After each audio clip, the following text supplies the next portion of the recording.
હવે નજર કરીએ વિગતવાર સમાચારો પર। ખેતરોમાં વીજળીના થાંભલા નાખવાના વિવાદનો મામલો અને રાજ્ય સરકારના પ્રવક્તા મંત્રી જીતુ વાઘાણીનું નિવેદન સામે આવ્યું છે। જણાવ્યું કે તમામ મુદ્દાઓને લઈને સરકાર સમાધાન ઈચ્છે છે। વીજળીના થાંભલા મુદ્દે લાંબા ગાળાનું વિચારીને નિર્ણય કરાશે। સરકાર ખુલ્લા મનથી વિચારી રહી છે અને આ મામલે સારો અને યોગ્ય નિર્ણય કરાશે।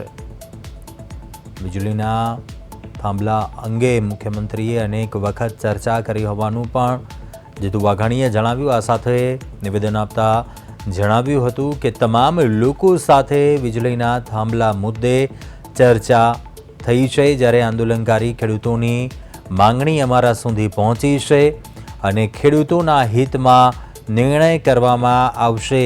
કેબિનેટ બેઠક બાદ પ્રવક્તા મંત્રી જીતુ વાઘાણીનું આ મોટું નિવેદન, ખેડૂતોના આંદોલનનો મામલો અને આ નિવેદન છે તે સામે આવ્યું છે।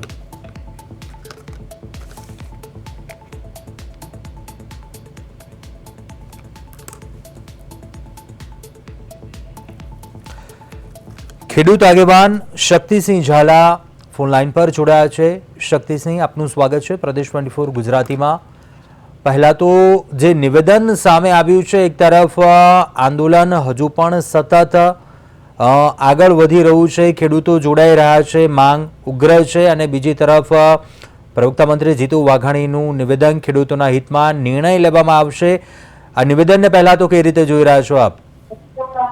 નિવેદનની વાત કરીએ તો કે સરકારે આજે કેબિનેટની અંદર બેઠક થઈ હતી, પણ એની અંદર એમ કહેવામાં આવ્યું હતું કે સહમત બધા મંત્રી છે અને આગામી દિવસોની અંદર ખેડૂત આગેવાન સાથે મંત્રીશ્રી ચર્ચા કરી અને વિચારણા કરશે। પણ મારું કહેવાનું એવું થાય છે કે જીતુભાઈ વાઘાણીને અમે ખુદ બધાએ મળી ગયેલા હતા। એમાં અમારી જે મુખ્ય માંગ હતી, જે 8 અમારી માંગ હતી કે વાણિજ્ય હેતુ પ્રમાણે વળતર ચૂકવવામાં, તે અમે લેખિતની અંદર મુખ્યમંત્રી અને જીતુભાઈ વાઘાણી અને આપણે ઋષિકેશભાઈ પટેલ ઉર્જા મંત્રી ત્રણેય સાથે અમારી બેઠક થઈ હતી। અમે બધા ખેડૂતો, ગુજરાતના કોઈ પણ ખેડૂત આગેવાનોએ એમને ચર્ચામાં કરેલી છે, લેખિતમાં બધાએ આપેલું છે।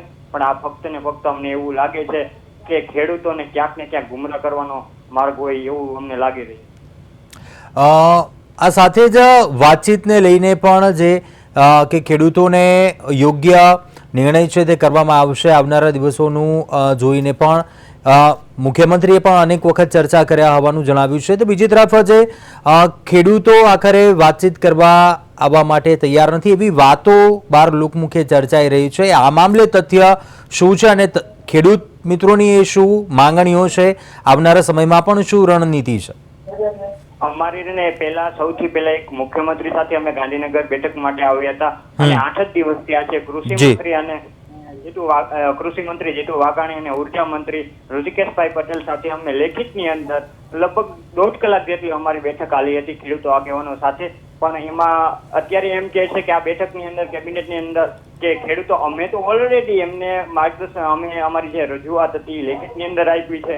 અને બીજી વાત કરીએ તો અમારી મુખ્ય માંગણી એ છે કે આ વાણિજ્ય હેતુ પ્રમાણે લાઈન લઈ જવામાં આવે છે તો એગ્રીકલ્ચર જંત્રી પ્રમાણે અમને વળતર ચૂકવવામાં આવે છે। અમને કોઈ સંજોગોમાં એગ્રીકલ્ચર જંત્રી પ્રમાણે આ માન્ય નથી। એટલા માટે અમારી માંગણી, મુખ્ય માંગણી એ છે કે આપણે આ વાણિજ્ય હેતુ પ્રમાણે અમને વળતર ચૂકવવામાં આવે। સરકારને આ વાણિજ્ય હેતુ ન મંજૂર હોય તો ભાડા પેટે જે મહિનાનું 30,000 રૂપિયા ખેડૂતોને ભાડું ચૂકવવામાં આવે। એમાંય પણ મોંઘવારી જ્યારે વધે ત્યારે 10% એ ભાડા પેટમાં વધારો થવામાં આવે। જો સરકારને એ પણ સ્વીકાર ન હોય તો રાજસ્થાનની સરકારને SOP જાહેર કરેલી છે, બજાર કિંમતના 4 ગણા ચૂકવવામાં આવે। સમજી ગયા? એટલે અમારી માંગ મુખ્ય આ છે। અને ઓલરેડી જો કોટ હોય કે જેતપર હોય, તમામ ખેડૂતોએ મંત્રી સાથે બેઠક કરી લીધેલી છે અને બોલાવી લીધા છે। તો હવે આ ક્યાં મોટાની વાત કરે છે એ અમને સમજાય। શક્તિસિંહ, પરંતુ આવનારા દિવસોમાં હવે શું રણનીતિ રહેશે? ચર્ચા વિચારણા થઈ ચૂકી છે આ મામલે। બીજી તરફ ચિંતાની વાત એ છે, આંદોલન બીજી તરફ સતત હજુ પણ આગળ વધી રહ્યું છે। શું નિરાકરણ કેમ આવશે? વૈકલ્પિક રસ્તો કેમ નીકળશે? આવનારા દિવસોની રણનીતિ શું છે આપની? આવનારા દિવસોની અંદર અમે એમ જ કહી છીએ કે વહેલામાં વહેલી તકે અમારું છે ચર્ચાનો તો નવો વિષય કર્યો છે કે આપણે ચર્ચા કરીએ, ત્યાં જ્યારે થાંભલાનું કામ છે ત્યાં પૂર્ણ થઈ જાય અને ક્યાંક ખેડૂતોને કામ પૂરું થઈ જાય તો આપણે એમને ખેડૂતોને ન સાંભળવા પડે. એટલા માટે આવનારા દિવસોની અંદર જો અમારી આ માંગ નહીં સ્વીકારવામાં આવે તો અત્યારે અમારું ગાંધી ચિંધ્યા માર્ગે આંદોલન જઈ રહ્યું છે. આવનારા સમયની અંદર આનાથી પણ ઉગ્ર આંદોલન જોવા મળશે. ચોક્કસી શક્તિસિંહ ઝાલા, પ્રદેશ 24 ગુજરાતી સાથે વાતચીત કરીએ. આભાર આપનો. આશા રાખીએ કે ખેડૂતોના હિતમાં નિર્ણય થાય અને વૈકલ્પિક રસ્તો નીકળે. કેબિનેટ બેઠક બાદ પ્રવક્તા મંત્રી જીતુ વાઘાણીનું પણ જે નિવેદન સામે આવ્યું છે, મુખ્યમંત્રી સાથે પણ આ મુદ્દાને લઈને અનેકવાર ચર્ચા થયા હોવાનું પણ જણાવ્યું છે.